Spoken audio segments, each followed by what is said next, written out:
Now, on the opposite sideline, several members of the Seattle Seahawks could also be seen sitting on the bench during the anthem. And now this, NFL beat reporters, the reporters and journalists who cover the NFL, they're noting the lack of game attendance again, posting pictures on Twitter of empty stadium seats during this weekend's games. One reporter saying, quote, "Cincinnati, you have Halloween figured out with all the fans dressed up as empty seats."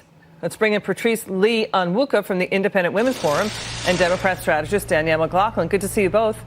Hi, Liz. What do you think, Patrice? Will 2017 be remembered as the year of the NFL anthem protests? They will certainly be remembered for that. You know, I think what's interesting, the left has done a great job of using race in sports to divide the nation and keeping people on a state of always looking to be offended by something.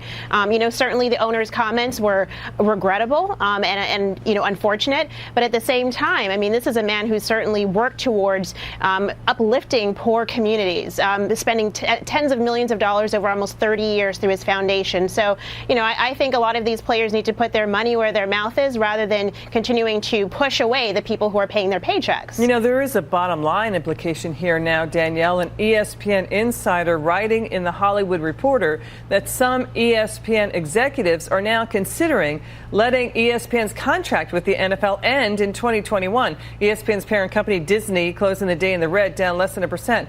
Danielle, what do you think? Would that be a good move or a bad move for ESPN?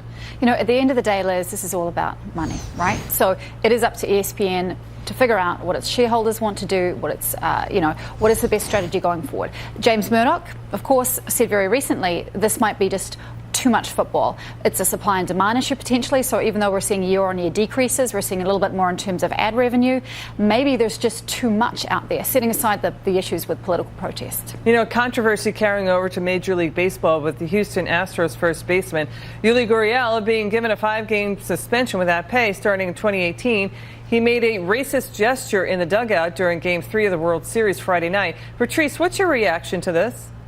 I think he was using childish antics to get back at another player who happens to be, I believe, Japanese. I mean, I think this guy, he is coming from Cuba, where apparently this type of behavior is usual, and he thought, okay, this would be really funny to rile him up.